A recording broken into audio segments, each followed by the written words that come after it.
Olá, Serial Lovers!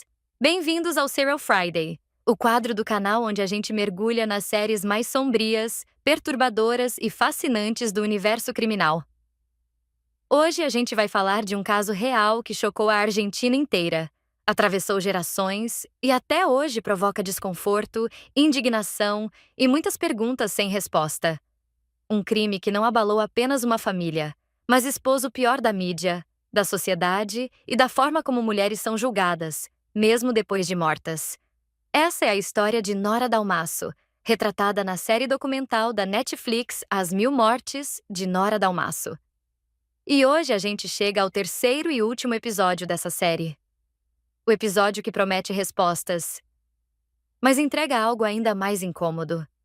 A sensação de que o tempo passou, as versões mudaram, os acusados se multiplicaram. E a verdade continua escapando pelas mãos. Aqui no canal, a gente analisa essa série episódio por episódio, toda sexta-feira, na nossa playlist Serial Friday. Então já se inscreve, porque esse caso é tudo menos simples. Antes de tudo, já deixa o like aqui no vídeo, se inscreve no canal e me segue lá no Instagram, porque toda sexta-feira tem conteúdo novo por aqui.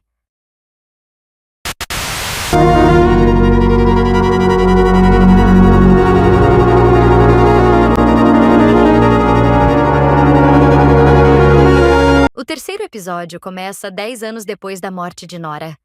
E agora o foco muda novamente. Depois de anos de especulações envolvendo o filho, amigos, conhecidos e até figuras aleatórias que passaram pela casa, a acusação passa a recair sobre o marido, Marcelo Macarrón. Em março de 2016, ele começa a ser formalmente apontado como responsável pelo crime. A imprensa volta a aquecer o caso com força total. A Rádio Nacional Córdoba menciona que o jornalista Hernán já havia levantado essa hipótese anteriormente. A ideia de que Marcelo poderia estar envolvido. E aqui começa uma das grandes tensões do episódio: a questão da distância. Marcelo estava em Punta del Este, no Uruguai, participando de um torneio de golfe no fim de semana do crime.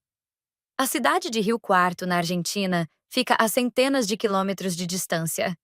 Então, surge a pergunta que dominou debates públicos e programas de TV. Como ele teria feito isso? Seria possível sair do Uruguai, viajar até a Argentina, cometer o crime e retornar sem ser notado? Essa hipótese gera tanta controvérsia que uma petição é feita pedindo a retirada do promotor da época, Javier de Santo Miralles, sob o argumento de que a teoria parecia improvável. O caso muda de mãos. Entra o promotor Júlio Rivero Pizarro.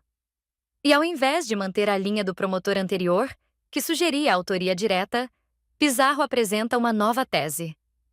Marcelo não teria executado o crime, mas poderia ser o autor intelectual. Ou seja, alguém que teria planejado o ocorrido, mesmo não estando fisicamente presente. Essa mudança de estratégia altera completamente o rumo do processo. Mas há um detalhe importante. Marcelo havia renunciado à produção de uma nova prova genética complementar, considerada por muitos uma das mais relevantes até aquele momento. Isso gera ainda mais questionamentos públicos. O julgamento acontece 15 anos após a morte de Nora. 15 anos.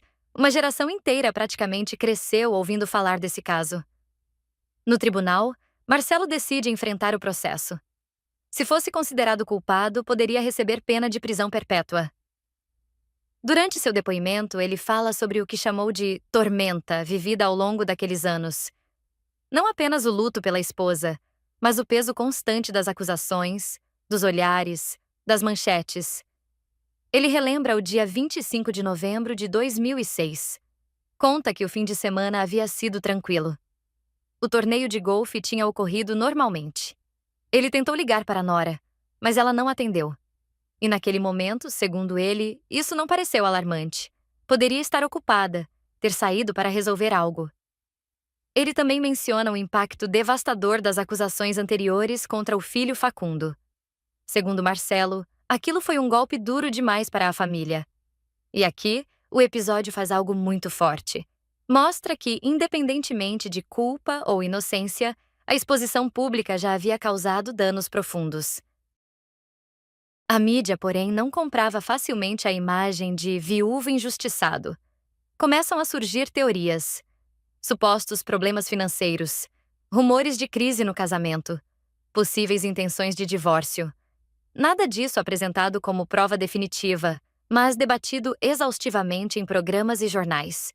E o documentário levanta uma reflexão importante. Quantas vezes uma narrativa é construída antes mesmo de haver uma conclusão jurídica? No julgamento, cada lado leva suas testemunhas.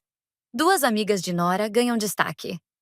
Maria del Carmen Pelleriti fala sobre estatísticas de feminicídio na Argentina, mencionando que, em muitos casos, o responsável é alguém do círculo íntimo da vítima, como marido, ex ou familiar. Essa fala tem impacto emocional forte no tribunal, mas também levanta um debate delicado. Estatísticas ajudam a entender padrões sociais, mas não substituem provas concretas em um caso específico. Outra amiga, Maria Cecília Balbo, fala da amizade desde o ensino médio. Conta como conheceu Nora jovem, como ela se apaixonou por Marcelo, como o relacionamento evoluiu. E depois, em entrevista na série, ela admite que talvez devesse ter dito mais. Esse momento é carregado de humanidade, porque mostra como, mesmo quem conviveu de perto, carrega dúvidas, culpas, arrependimentos. Valentina e Facundo também são chamados a depor. Ambos se emocionam. É impossível assistir sem sentir o peso do tempo. Eles cresceram sob a sombra desse caso. Foram apontados, julgados pela opinião pública, expostos.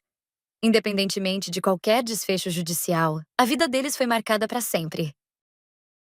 Dois peritos também dão depoimento técnico. Segundo eles, os indícios apontavam para uma situação não premeditada, algo que teria ocorrido em meio a uma discussão, e não necessariamente como parte de um plano elaborado com antecedência. Esse ponto enfraquece a tese de autoria intelectual. E então, chega o momento mais surpreendente do episódio. Nas alegações finais, o promotor afirma que o responsável estaria ligado à evidência encontrada no cinto do roupão usado para causar a morte de Nora. Mas, ao final, ele pede a absolvição de Marcelo Macarrón. Isso mesmo. Depois de anos de acusação, o próprio Ministério Público entende que não havia provas suficientes para sustentar a condenação. Marcelo é absolvido. Juan Dalmasso, irmão de Nora, fala sobre a prova de DNA. Ele reforça que ainda falta encontrar a pessoa responsável. Para ele, a absolvição não significa que o caso esteja resolvido. Significa apenas que aquela hipótese não se sustentou. 2 anos após o julgamento, em dezembro de 2024, jornalistas recebem comunicado do Ministério Público informando que cerca de 200 pessoas que estiveram na casa no dia do crime tiveram seus perfis genéticos comparados com a amostra encontrada no cinto. Segundo o promotor Pablo Jávega, houve compatibilidade com o perfil de um homem adulto residente em Rio Quarto. A acusação seria de agressão sexual seguida de morte. O nome chegou a circular na imprensa argentina, mas a série opta por não revelar. E aqui está o ponto mais doloroso. Com o passar do tempo, o crime prescreveu. Ou seja, mesmo que a pessoa seja identificada, juridicamente não poderá mais responder pelo caso. Quase 20 anos depois, a família continua buscando respostas. O terceiro episódio não encerra a história com uma sensação de justiça cumprida. Ele encerra com algo mais incômodo. O retrato de um sistema falho, de uma investigação marcada por mudanças de rumo, de uma mídia que muitas vezes constrói personagens antes dos fatos serem concluídos. E talvez o título da série seja o mais simbólico de tudo. As 1000 mortes de Nora Dalmasso. Porque Nora morreu uma vez. Mas sua imagem foi julgada inúmeras vezes. Seu filho foi acusado. Seu marido foi acusado. Outros nomes surgiram, e a cada nova hipótese era como se o caso começasse de novo. E eu quero saber de vocês, serial lovers.